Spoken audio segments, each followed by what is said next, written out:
जिसको पोटेशियम कहते हैं। क्या कहते हैं? पोटेशियम। पोटेशियम बड़ा इंपॉर्टेंट होता है। Potassium muscle power, muscle tone, strength के लिए बड़ा जरूरी होता है। अमूमन बुजुर्ग लोग जो हॉस्पिटल्स में आते हैं उनकी मसल स्ट्रेंथ कम हो जाती है, चल नहीं पाते हैं, इसमें बहुत बड़ा रोल सीरम पोटेशियम का होता है। तो आंतों में गति रुक जाती है, पेट फूल जाता है, मरीज सब एक्यूट इंटेस्टाइनल ऑब्स्ट्रक्शन में चले जाते हैं, तो आंतों की गति, पेरिस्टालिसिस, मूवमेंट के लिए भी पोटेशियम एनायन बहुत जरूरी होता है। तो हमें बहुत ध्यान रखना है कि पोटेशियम मरीज का मेंटेन रहे। नॉर्मल वैल्यू मैंने बताई 3.5 से 4.5। पोटेशियम अगर कम होता है तो किन खाने के पदार्थों से पोटेशियम मिल सकता है हम लोगों को?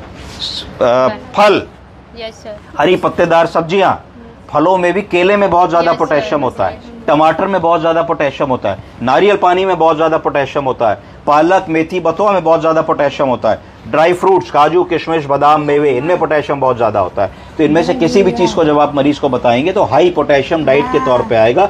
कॉमनली अगर आप उसको कह देंगे जो इलेक्ट्रोलाइट इम्बैलेंस का मरीज है जिसमें नमक भी कम है और पोटेशियम भी कम है, तो कहेंगे 2 टमाटर को कुकर में उबाल लें और उसमें 4-6 चुटकी नमक मिला करके मरीज को सुबह शाम पिलाएं। ऐसा करने से 7-8 दिन में प्राकृतिक तरीके से, नेचुरल तरीके से, बिना दवा की मदद के हम मरीज का इलेक्ट्रोलाइट इम्बैलेंस ठीक कर सकते हैं। एक चीज इसमें इंपॉर्टेंट है कि सोडियम अगर ज्यादा होगा तो भी मरीज के लिए बहुत खतरनाक हो सकता है, और सोडियम का कभी भी फास्ट करेक्शन नहीं करना चाहिए। क्या नहीं करना चाहिए? Fast correction. सोडियम का करेक्शन किस चीज से किया जाता है? सलाइन से।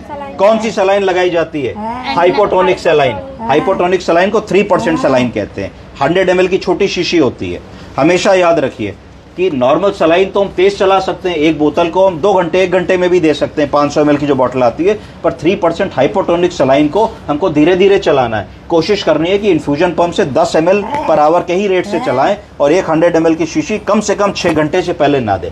अगर हम रैपिड करेक्शन ऑफ सोडियम करते हैं तो कई बार ब्रेन में एक सूजन आ जाती है जो परमानेंट नेचर की होती है। इस बीमारी को कहते हैं सीपीएम। क्या कहते हैं? सीपीएम। सीपीएम का मतलब होता है सेंट्रल पोनेटाइन माइलिनोसिस। क्या होता है? सेंट्रल पोनेटाइन माइलिनोसिस। इसके बारे में हम लोग एक क्लास और करेंगे। तो ये एक नॉन कॉम्प्लिकेशन है, नर्सिंग के एरर से होता है। अगर नर्स ने ध्यान नहीं दिया और उस 3% सलाइन को तेज चला दिया 15, 20, 25 मिनट में, तो पेशेंट में ये प्रॉब्लम आ सकती है, फिर वो सारी जिंदगी बोल नहीं पाएगा, जिंदा लाश की तरीके से रहेगा।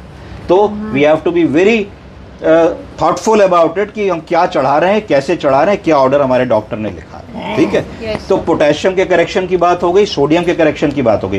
पोटेशियम करेक्शन में सीखिए, कभी भी पोटेशियम का इंजेक्शन हम आईवी लगा सकते हैं? नहीं लगा सकते। क्यों नहीं लगा सकते? क्योंकि potassium can cause cardiac arrhythmias. क्या कर सकता है? और कार्डियक एरिथमिया से मृत्यु होने में 1 मिनट भी नहीं लगेगा। कॉमन एरिथमियास कौन कौन से होते हैं? पीएसवीटी, बोलिए। पीएसवीटी, पैरोक्सिस्मल सुप्रावेंट्रिकुलर टेकिकार्डिया, ठीक। एसवीटी, एसवीटी, फिर एट्रियल फिब्रिलेशन, एट्रियल फ्लटर। ये कॉमन 4 प्रकार के कार्डियक एरिथमियास हैं। तो अगर ये आपने किसी को भी पोटेशियम आईवी स्टैट लगा दिया, इनमें से कोई भी कार्डियक एरिथमिया होगा तो मरीज को जान जाने में 1-2 मिनट भी नहीं लगेंगे। इसीलिए पोटेशियम को डाइल्यूट करके लगाया जाता है। हमेशा पोटेशियम का 1 या 2 एम्पुल को हम लोग को नॉर्मल सलाइन की 500 ml की बोतल में डाल देना होता है। कभी भी किसी बोतल में कुछ भी डाल रहे हैं तो सबसे पहले बड़ा सा टेप लगा के लिखिए, added injection potassium chloride 2 ampoule, समय डालिए और माइक्रो ड्रिप सेट से धीरे धीरे 10-12 घंटे में स्लो करेक्शन कीजिए। ठीक है जी। और इसका ओरल करेक्शन भी होता है। ओरल करेक्शन के लिए सिरप पॉटक्लोर आती है। क्या आती है? पोटेशियम क्लोराइड की सिरप आती है। अगर आप उसको नारियल पानी से ठीक नहीं कर पा रहे हैं, टोमेटो सूप से ठीक नहीं कर पा रहे हैं, तो कंसंट्रेट पोटेशियम का घोल आता है जिसको भी पानी में मिला के देना होता है। 1 कप पानी में 2 चम्मच मिला के 3 बार देंगे तो पोटेशियम करेक्ट हो जाएगा। तीसरी चीज जो ध्यान रखने वाली है वो ये है कि अगर हम किसी का सोडियम और पोटेशियम करेक्ट कर रहे हैं तो हमको प्रतिदिन उसका सोडियम और पोटेशियम को चेक भी करना पड़ेगा लेबोरेटरी में, क्योंकि सोडियम और पोटेशियम का ओवर करेक्शन भी उतना ही नुकसानदायक है जितना सोडियम और पोटेशियम की कमी। तो अगर सोडियम और पोटेशियम जल्दी से ज्यादा करेक्ट कर दोगे तो और करेक्ट करते चले जाओगे उसके बाद भी, तो मरीज को और कॉम्प्लिकेशंस हो जाएंगे। तो रोज आपको उसको चेक करना है, देखना है और क्लिनिकल असेसमेंट करना है कि हमारे मरीज की मसल में ताकत कम थी, हमारे मरीज का पेट फूला था, आप देखो पोटेशियम करेक्ट हो गया, उसका पॉटी होने लगी, उसका पेट पिचक गया, पहले कम बोल रहा था, उसकी ऑल्टर्ड सेंसोरियम थी, चेतनता कम थी, अब देखो मरीज बोलने लगा, पहचानने लगा, कॉन्शियस हो गया, ओरिएंटेड हो गया। इस तरीके से हमको इलेक्ट्रोलाइट इम्बैलेंस को समझना है। सबसे पहले क्लिनिकल उसकी डायग्नोसिस बनानी है, ब्लड वैल्यूज में देखना है क्या आया, और फिर धीरे धीरे उसका करेक्शन करना है, और करेक्शन करके मरीज 2-3 दिन में ठीक होकर घर चला जाता है। ये ओल्ड एज की कॉमनेस्ट प्रॉब्लम है। समझ गए? Yes, कोई sir. सवाल? No, sir. Thank you. Thank you, sir.